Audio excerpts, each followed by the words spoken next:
playing at night, and every Sunday, you know, we lived in England, we only had the BBC, but out of madness, there was a small country in Europe called Luxembourg. Near Switzerland, near France, near all those countries. They're very small, population about 6. And for some reason, they had the biggest radio mast, and they bought the Alan Freed rock and roll show.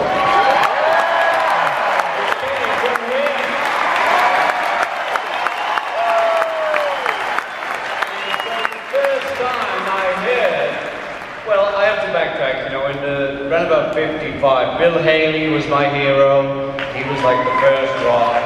Elvis came in, he was like your dad. I mean, Bill was like your dad.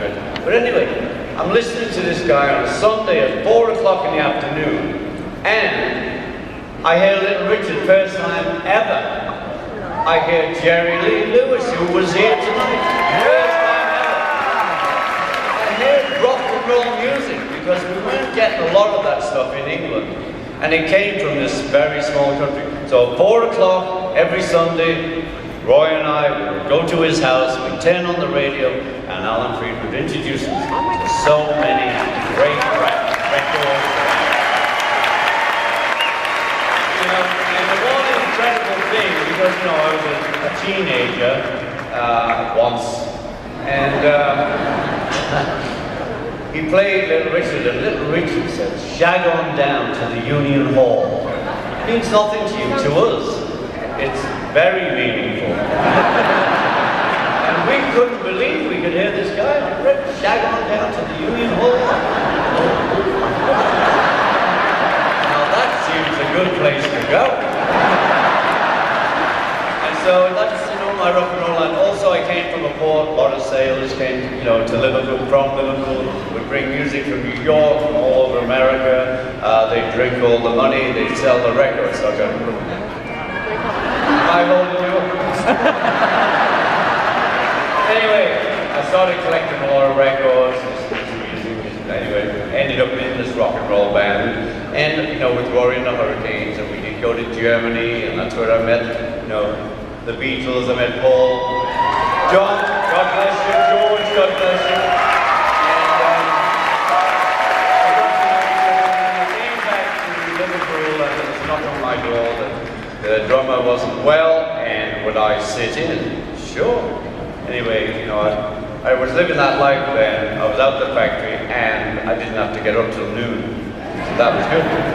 And so I went and played a lunchtime session with George, John and Paul, and we had a great time. And then I went and showed them some clubs in England or in Liverpool they would not have known of. And I'm sort of part of their downfall. And, you know, we became friends, we hung out, and then I would go back to Rory and then come back and play with the Beatles, you know, when the other drummer couldn't make it. And then I got a call. We were playing a holiday camp in England, 3-month gig. Couldn't believe how great that was. You know, like $24 a week.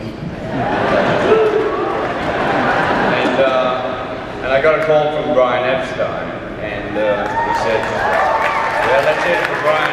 Yeah.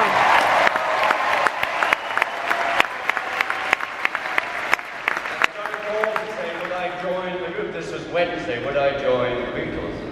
And I said, "Well, when do you want to join?" And he said, "Tonight." I said, "No, I can't do that. I've got a band here. We'll work. We've got a job. I'll come Saturday." Because everybody in Liverpool were all playing the same song, so they picked up a drum and he could play.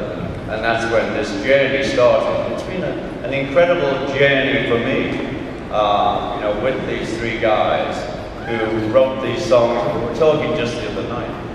You know, Paul had come in and strummed some song to us. That's the first we'd heard of it, and we'd play it. And we would get it done in a really good shape. In an hour and a half, it would be the record.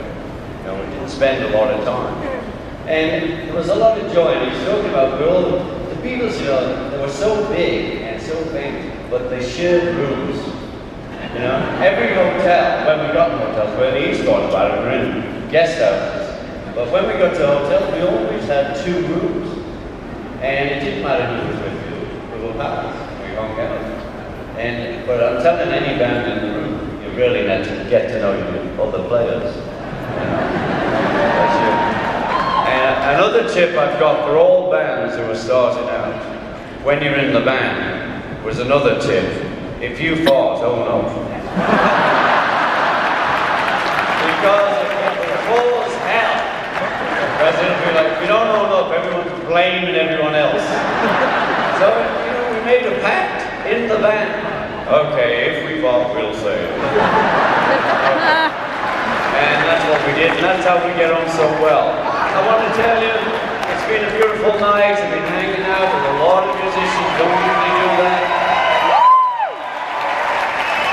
I'm going to do a few numbers for you next. I'm going to tell you, following John Legend and Stevie Wonder, for God's sake. Anyway, I'm going to start with a number I've done since 1960. I did this number. It was a woman song by the Shirelles, and it just took my fancy. And it's called Boys, so I hope you like it.